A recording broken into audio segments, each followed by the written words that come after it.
السلام عليكم ورحمة الله وبركاته. اللهم صل وسلم على سيدنا محمد. صلوا على الحبيب النبي عليه أفضل الصلاة والسلام. واللي ما اشتركش في القناة بتاعتي يجي بسرعة يشترك معانا. معاكم دعاء أحمد، وإن شاء الله يوصل لكم كل جديد. والنهاردة هنعمل أحلى تونة زي ما انتم شايفين كده، السمكية الجميلة التحفة دي هنعملها تونة بإذن الله. شايفين أنا كنت سايباها بتخر، يعني بتصفي الدم بتاعها كده، بس هنضفها الاول قدامكم وهوريكم هنعمل ان شاء الله باذن الله احلى تونه مع بعض. صلوا بقى على الحبيب عشان قلبكم يطيب، وتعالوا شوفوا هنعمل احلى تونه مع بعض. الكيلو دي يا جماعه كانت 2 كيلو ونص زي ما انتوا شايفينها كده. بصوا انا ما كانش المفروض يعني ان انا اقطع الزعانف بتاعتها ولا اي حاجه من دي، بس عشان كنت اول مره اجربها معاكم. والله بصوا مرضت انزل الفيديو الا لما اجربها واشوفها هي كويسه معايا ولا لا، طلعت كويسه ولا لا، طعمها حلو ولا لا، علشان خاطر افيدكم وما نزلش اي حاجه الا بمصداقيه كده، عشان تبقوا واثقين فيا في اي حاجه بنزلها. انا كان مفروض عادي يعني ما عنديش مشكله خالص ان انا ما اقطعش ولا زعانف ولا اي حاجه. هي بس المشكله ان انا اقطع معايا بس الايه، الدماغ والديل اللي هو الايه الزعنفه اللي تحت دي، علشان طبعا ما تعيقنيش في ايه في الحله وكده، واحنا حاطينها يعني في الحله وكده. زي ما انتوا شايفين كده. بصوا يعني ما شاء الله عليها كانت جميله، وكنت كمان سايباها كده على ايه، موقفاها كده على بوسها علشان خاطر ايه تنزل كل الدم والحركات اللي هي فيها دي، علشان اتخلص من ايه، من الدم اللي فيها. عايزه اقول لكم بقى ان السكينه بتاعتي تلمه خالص وما كانتش راضيه يعني تتكسر، بس بفضل من ربنا كده يعني ايه عملتها والله وطلعت الحمد لله. كانت سهله وكانت حلوه خالص ما شاء الله ولا قوه الا بالله. كل اللي الدم اللي بينزل ده كمان هنحطها على اصفاها خالص من الدم والحاجات دي. انا مش عايزه فيها اي كتل دم عشان ما يبقاش فيها ولا زفاره ولا اي حاجه. خلاص كده انا اتخلصت من الدماغ لاني انا كده مش عايزاه، مش هستفيد بيه اي حاجه. في ناس بتقولي ان ممكن تعملي الدماغ ده في صينيه ومش عارفه ايه، بس طبعا لا، ما عنديش حد هياكل الكلام ده، فحطيتها على طول للطيور عندي وكده، فمش محتاجاه يعني. هطلع بقى الايه بطنها دي هنضفها تنظيفه كويسه خالص. هجيب معلقه كده صغيره وهبدأ بقى ان انا ايه انضفها كده اخليها زي الفل. شو لحمها جميل وما شاء الله عليها كانت بتتفصص كده. بعد ما حاولت ان انا اطلع بالمعلقه كده نزلتها على طول على الحوض علشان اغسلها غسله بقى محتبره كده. يعني ان شاء الله هنغسلها غسله تمام التمام وما خليهاش فيها ولا دم ولا اي حاجه خالص.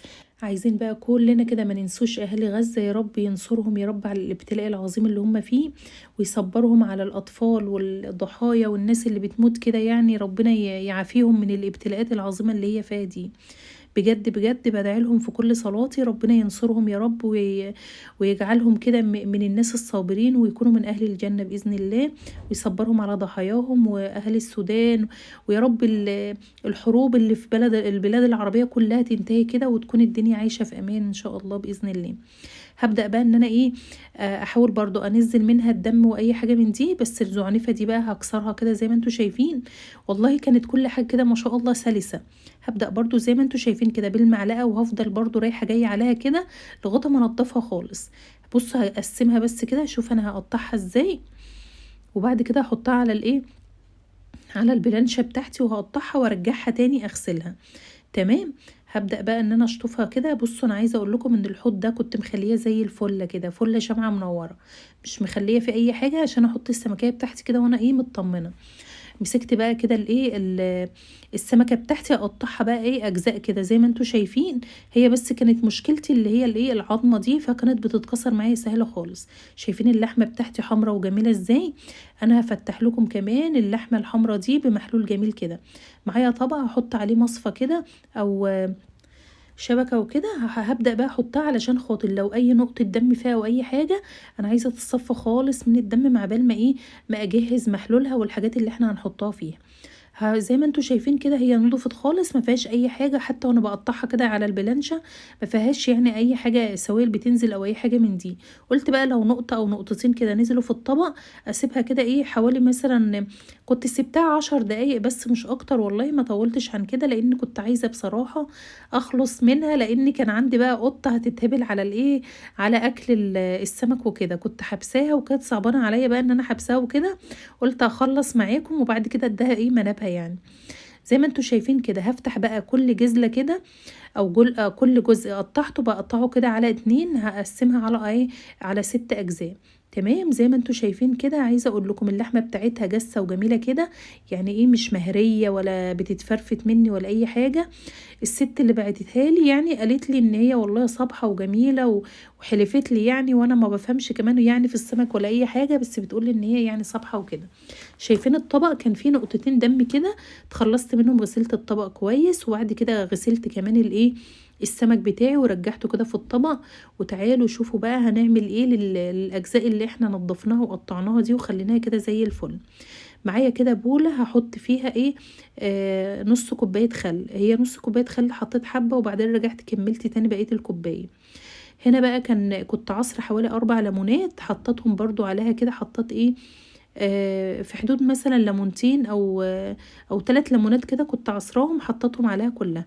وحطيت معلقتين من الملح، ودي بقى اللي هتنهي خالص حتة الزفارة او دم او اي حاجة من دي. الطبق بتاعي لقيته صغير كده، فقلت بقى ان انا هنقله في طبق تاني يعني، علشان خاطر ايه حسيت ان هو صغير عليه. عايزه لو خدتوا بالكم يعني من اول ما السمكه بتاعتي، شايفين انا حطيت على فكره بقيه الايه الخل بتاعه. اول ما بيشوف المحلول او اول ما بيتحط في المحلول كده، بتحس ان لون السمكه نفسها يعني فتحي كده. شايفين السمكه عامله ازاي، الجزله كده طالعه كده ايه ما شاء الله، في ثواني تحس ان السمكيه لحمها ابيض. يعني ده المحلول ده تحفه ولازم منه، يعني لازم المحلول ده يتعمل لازم اكيد يعني، علشان خاطر ايه حتى لو شايفين ان الميه اتعكرت في ثواني، يعني لو فيها دم او اي حاجه بتنزلها على طول فورا يعني.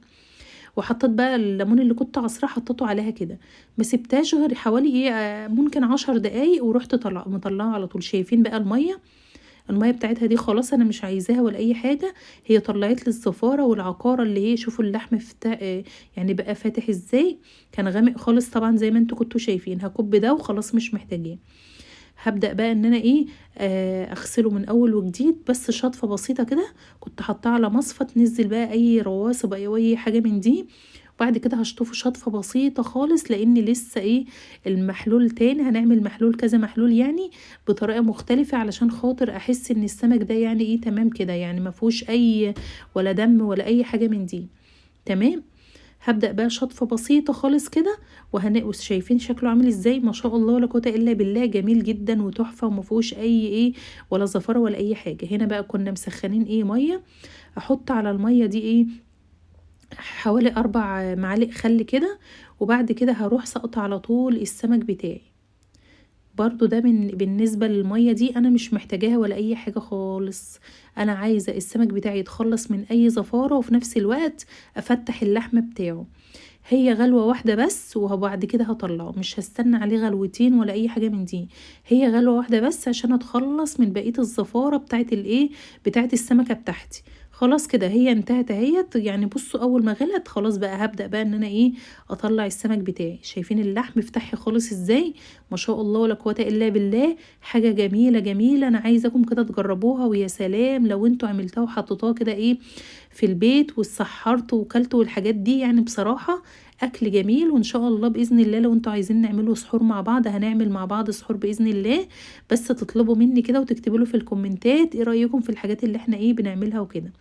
خلاص بعد ما طلعتها هنعمل بقى المحلول او الايه الماده اللي انا هستخدمها في الايه في الحاجات بتاعتي. حطيت بقى روزماري، عصرت ليمونتين، حطيت بصلايه كده، حطيت كمون، عندي بهارات سمك الجمبري ما شاء الله انا عاملاها في البيت، حطيت بابريكا. المكونات ده طبعا كلها متواجدة في البيت. حطيت بقى حبة شطة بسيطة خالص وحبة كزبرة. تمام. حطيت بقى ايه فلفل اسود، ولو عندك فلفل اسود افضل يعني يكون حب احسن يعني. وحطيت فلفل حراق وايه، وحطيت كمان ورق غار. وخلاص كده يعني كل حاجة تمام. لو انت كان عندك بقى يعني ايه عود خضرة ولا حاجة حطيت بقى الملح بتاعي بكفايته. وفي نفس الوقت دقته بطرف المحلول بتاعي اللي انتوا شايفينه ده، لقيته هو ناقص بس حبة ملح، زودته بس مش مع الكاميرا.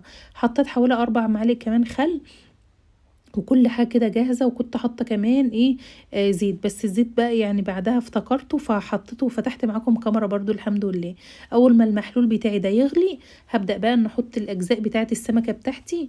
ما شاء الله ولا قوه الا بالله، عايزه اقول لكم التتبيله نفسها كانت تحفه وحلوه خالص، وريحتها كانت مسمعه من قبل ما ما السمكه تستوي، والله يعني كانت مسمعه، ريحتها تحفه وجميله وما شاء الله عليها حلوه خالص. وزي ما قلت لكم الفيديو ده انا مرضتش انزله لغايه ما ما دوقت كمان العيال. عايزه اقول لكم عملت خدعه في بنتي كانت في درس وما تعرفش والله ان انا عامله ولا تونه ولا اي حاجه، وبعدين حطت لها، هي من عشاق التونه يعني. شوفوا هنا رجعت لكم اهوت علشان احط لكم 3 4 معالق زيت كده، علشان خاطر دي من ضمن التسويه بتاعتي. التسويه دي يا جماعه انا بوطي النار خالص وبسيبها ساعه كامله، ساعه كامله على النار لغايه ما ما تستوي. هي كده كده عدت الساعه، كنت ظابطه الساعه يعني على ساعه بالظبط، ووطيت عليها سبتها تاخد وتدي مع بعض مع نفسها كده ساعه بالظبط.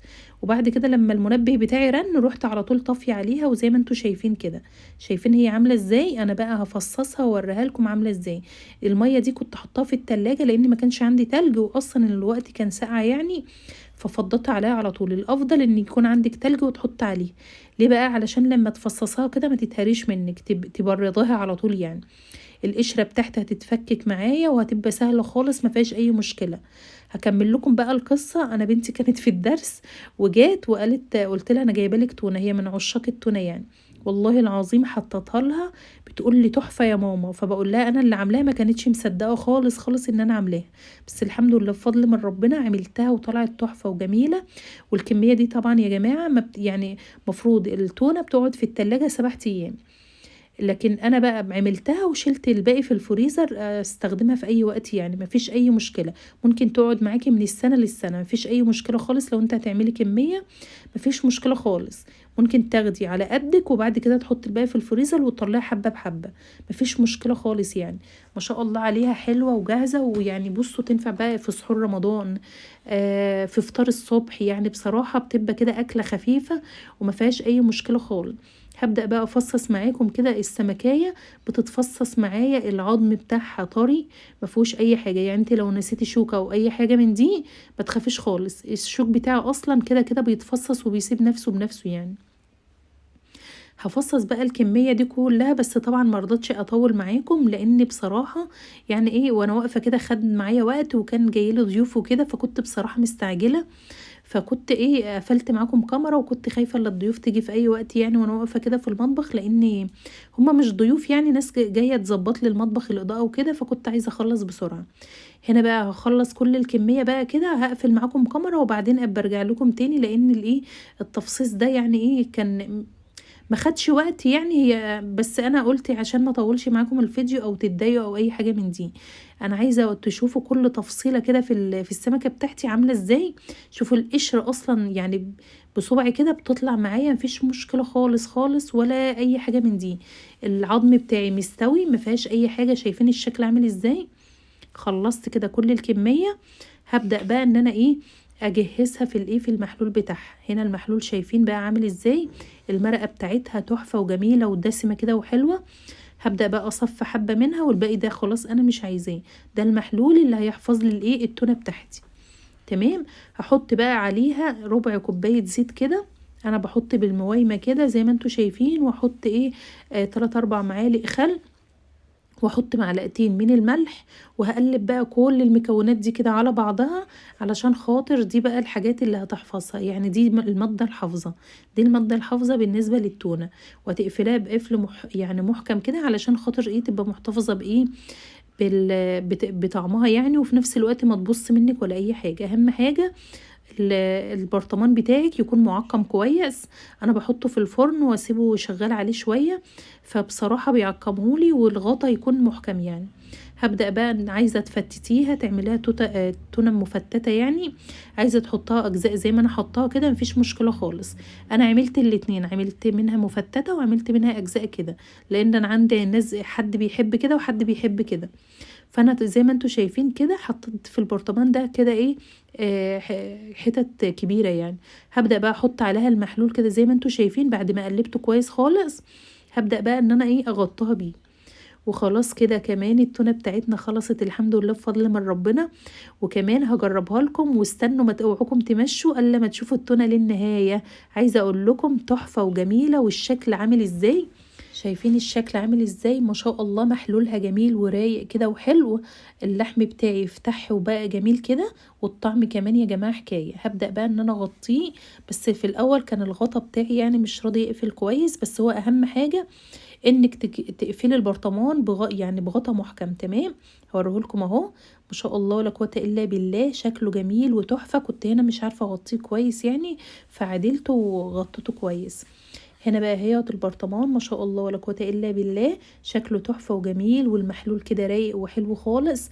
عايزه اقول لكم وانا بعمل منه يعني باخد من المحلول ده واحط كده في الايه، في الطبق بتاعي. محدش مصدق خالص ان انا ايه عامله التونه عندي في البيت. طلعت يا جماعه سهله والله، مش صعبه ولا اي حاجه. هي صحيح بتاخد وقت معاكي، لكن بتعملي تونه. انت عارفه ان التونه بقت بكام دلوقتي؟ كانت غاليه جدا جدا، وطبعا مش في تناول كل حد، فدي سهله وتعمليها في بيتك، وبتعملي كميات من ما تحبي كده تطلعي لاولادك، تطلعي فايه، فبتبقى حاجه متواجده في البيت، بيبقى البيت كده كله خير. ربنا يزيدكم خير ونعمه، اللهم امين. انا عايزاكم بقى ايه، وانتوا اللي وصل لغايه هنا من الفيديو تصلوا على النبي عليه افضل الصلاه والسلام. اكتبوا لي كده في الكومنتات وصلوا على النبي. هبدأ بقى احط اهوت، شايفين الاكياس دي محكمة جدا وتحفة. هبدأ بقى احطها في الاكياس دي واحطها في الفريزر، منين ما احب ان انا استعملها تبقى جاهزة قدامي. اهم حاجة اطلع كل الهواء اللي فيها كده زي ما انتوا شايفين، واضغطها كويس وخلاص. دي كمان كيس تونه اهو، منين ما احب كده ان انا اطلعه، سهل وجميل، والمحلول بتاعه جميل كده وجاهز قدامي. بصوا بطلع ازاي الهواء، كل الهواء اللي في الكيس، علشان بس اضمن ان هو ايه مش داخله ولا هواء ولا اي حاجه. ودي كمان كيسين تونه اهو، غير البرطمان اللي احنا عاملينه مع بعض. عملت كميه وبتمن مش غالي ولا اي حاجه. السمكه دي جبتها بمية 110 تقريبا، 110. جبتها ب110 وخلاص. يعني انتوا عارفين اسعار التونه عامله ازاي، شايفين شكلها عامل ازاي، ما شاء الله عليها تحفه وجميله. ويلا نجرب مع بعض التونه بتاعتنا بعد كده ما ايه دخلت في السوا بتاعتها وجميل. بعدها ايه عملتها على طول زي ما انتوا شايفين كده اهو.